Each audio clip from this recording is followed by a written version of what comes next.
إنا أنزلناه قرآنا عربيا لعلكم تعقلون.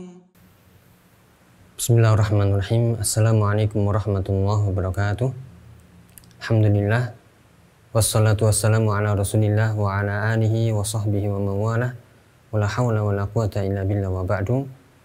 Para ikhwah sekalian dari Edumalji yang dirahmati Allah Ta'ala, melanjutkan di pembahasan kita belajar shorof bersama dari kitab yang kita susun, Silsilatul Ta'limi Shorf, yang insya Allah kita akan melanjutkan di pembahasan al-fi'lu wal fa'il. Telah kita ketahui para ikhwah bahwasanya dalam pembahasan shorf itu kita harus mengetahui fi'il suatu kata. Kenapa? Karena kata itu asal muasalnya adalah dari fi'ilnya. Maka kita harus tahu apa pengertian fi'il. Dan telah kita bahas, fi'il adalah kalimatun dallat ala ma'nan au dallat ala huduthi syai'in waqturinat bizamanin khos. Fi'il adalah sebuah kata yang mengandung makna atau mengandung suatu perbuatan yang dia terikat dengan waktu khusus. Waktunya adalah madin, mudhari, dan amr. Makanya langsung di pembahasan ini, dari pengertian fi'il tadi langsung bisa kita membagi fi'il terbagi menjadi fi'il madhi, mudhari, dan amr. Dan kaitannya dengan pembahasan kali ini adalah kalau kita sudah mengetahui fi'il, maka ada kaidah yang melekat di situ. Setiap fi'il pasti ada fa'ilnya. Ya, setiap fi'il pasti ada fa'ilnya. Maka di sini ada kaitannya. Setelah kita mengetahui fi'il macam-macamnya secara umum, madin yang menunjukkan waktu lampau, mudhari yang menunjukkan waktu sekarang atau yang akan datang, dan fi'il amr yang menunjukkan perintah setelah yang mutakallim yang berbicara memerintahkan, maka muncullah perintah tersebut, yaitu dengan perbuatan. Kita akan mencoba memahami benar nggak setiap fi'il itu pasti ada fa'il. Yaitu setiap fi'il pasti ada fa'ilnya. Misalnya kita ambil contoh sebelum kita masuk di sini. Kalau kita misalnya menulis kataba. Ya, kataba adalah artinya menulis. Atau qara'a, membaca. Yang paling mudah. Atau zahaba. Ini semuanya adalah fi'il. Ini belum dikatakan jumlah yang sempurna mengandung makna kalau tidak kita tambahkan fa'il.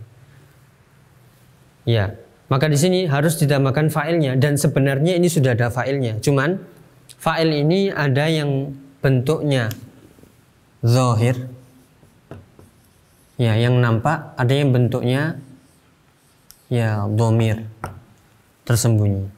Kita mencoba, misalnya kataba Muhammadun risalatan. Maka ini adalah fi'il, ini fa'il, dan ini maf'ulun bih atau objek. Maka baru dikatakan ini jumlah yang sempurna. Kataba Muhammadun risalatan. Kalau misalnya kita mengatakan kataba kemudian berhenti, ya maka ini ya tidak sempurna, maka harus butuh fa'il. Dan ini namanya fa'ilnya zahir, nampak. Ya. Tapi ini akan menjadi dhamir, yaitu fa'ilnya tersembunyi kalau susunannya kita ubah.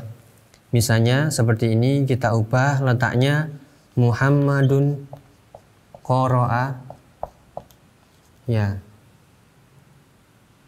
Al-Qur'an. Lihat, posisinya hanya kita mengubah saja. Yang awalnya fi'ilnya di depan, kemudian kita ubah di tengah. Kalau ini jelas fa'il. Kenapa? Fa'il itu adalah ismun marfu' waqa'a ba'dal fi'li wa dalla 'ala man fa'alal fi'la.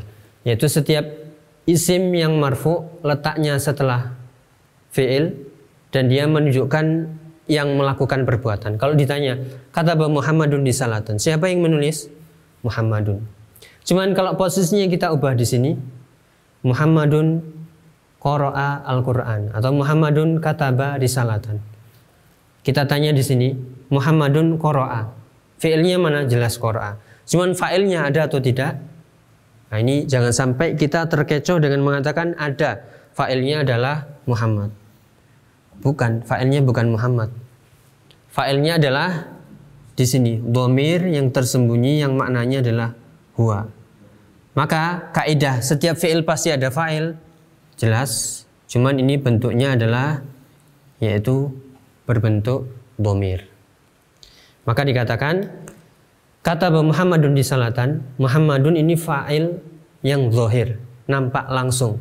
Misalnya seperti kita, yaitu ja'al mudarrisu, telah datang seorang guru atau telah datang guru. Maka fa'ilnya adalah al-mudarrisu. Tapi kalau al-mudarrisu ja'a, guru itu datang, maka al-mudarrisu bukan fa'il lagi, tapi dia sebagai mubtada. Kenapa? Karena dia adalah isim yang marfu' letaknya di awal jumlah. Seperti yang kita bahas di pembahasan nahwu, yaitu kaidah mubtada. Maka ini harus diingat benar-benar para ikhwah. Sehingga kalau ini kita paham, nanti akan kita mengetahui setiap fi'il itu pasti ada fa'il. Mau fa'ilnya zahir atau dhamir. Kapan zahir? Kalau dia langsung nampak setelah fi'il. Kapan dia dhamir? Kalau di sini yang awalnya fa'il tadi kita ubah letaknya di depan sehingga dia menjadi mubtada. Sehingga ini adalah mubtada. Kemudian di sini ada fi'il tapi ada dhamir yang tersembunyi. Ya, maka kalau ditanya Muhammadun qara'al Qur'ana, ainal fa'il? Fa'ilnya adalah dhamir huwa yang kembali ke Muhammad. Maka di sini kita akan mencoba. Setiap fi'il pasti ada fa'il. Ini contoh yang paling mudah. Berarti yang kita bahas bukan di zahir lagi karena langsung jelas. Karena ini pembahasan shorof. Seperti yang kalau para ikhwah mungkin sudah hafal kataba, katabu, atau fi'il mudhari' yaktubu, yaktubani, yaktubuna, atau fi'il amrnya uktub, uktuba, uktubu, itu semuanya ada fi'ilnya, ada fa'ilnya. Semuanya ada fa'ilnya. Akan tapi fa'ilnya yaitu letaknya di sini. Yaitu fa'ilnya berbentuk dhamir. Dhamirnya, nah itu yang harus kita hafalkan. Kita ambil contoh misalnya zahaba. Kemudian di sini yadhhabu.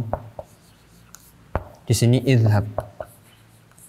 Ingat kaidahnya, yaitu setiap fi'il pasti ada fa'il. Di situ ada fi'il pasti ada fa'ilnya. Di situ ada perbuatan, di situ pasti ada yang melakukannya. Zahaba ini fi'il madhi.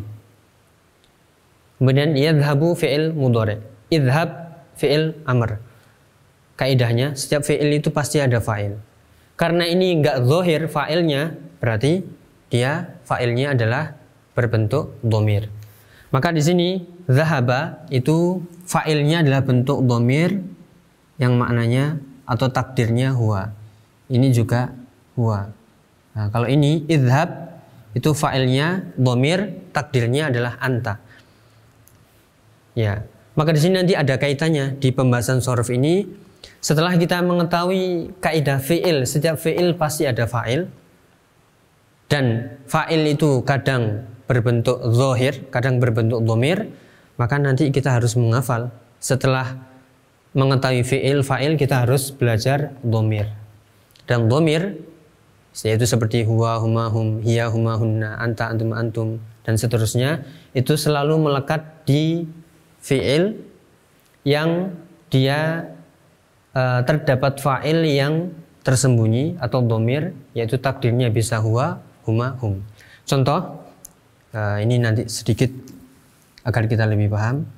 Misalnya dari zahaba, zahaba, ya zahaba atau zahabu. Ini semuanya ada fa'ilnya. Fa'ilnya berbentuk dhamir. Nah, ini kita tinggal menghafalkan huwa, huma, hum. Ya, maka fa'ilnya adalah dhamir, takdirnya huwa, huma, hum. Kalau ini kita lanjutkan, zahaba, zahaba, zahabu, zahabat, berarti hiya. Zahabata huma, zahabna hunna. Dhahabta anta, dhahabtuma antum, dhahabtuma antuma, dhahabtum antum, dan seterusnya sampai dhahabtu dhahabna. Demikian juga yang ini, yadhabu misalnya yadhabani, kemudian yadhabuna. Maka ini ada fa'ilnya yaitu berbentuk dhamir, setelah huwa berarti huma, hum, dan selalu melekat, yaitu berbentuk dhamir. Adapun idhab fi'il amr juga, cuman bedanya kalau fi'il amr itu dia khusus untuk orang kedua saja, nggak mungkin idhab huwa, ya fulan iqra, wahai fulan bacalah, nggak mungkin kita mengatakan wahai fulan bacalah dia. Makanya di sini idhab anta, kemudian idhaba yaitu antuma, kemudian idhabu. Ya, ini semuanya ada dhamirnya. Kita urutkan saja, anta, kemudian antuma, dan antum. Maka ini pendekatan para ikhwah agar kita memahami shorf itu seperti apa. Karena shorf itu berputar antara setelah kita mengenal fi'il, mengenal fa'il, kemudian dhamir. Itu yang harus kita hafalkan. Fi'il madhi mudhari amr dengan tasrif perubahannya, yaitu fa'ala, fa'ala, fa'alu, yaf'alu, yaf'alani, yaf'aluna, if'al, if'ala, if'alu. Itu semuanya ada fa'il yang berbentuk dhamir. Dan dhamirnya yang kita akan hafalkan, wa huma hum, hiya huma hunna, anta antum antum, anti antuma antunna, ana nahnu. Itu semuanya melekat di sini. Maka ada kaitannya. Para ikhwah sekalian, semoga yang sedikit yang bermanfaat. Wallahu ta'ala alam bisawab. Wassalamualaikum warahmatullahi wabarakatuh. مثل الذين ينفقون أموالهم في سبيل الله كمثل حبة أنبتت سبع سنابل في كل سنبلة 100 حبة والله يضاعف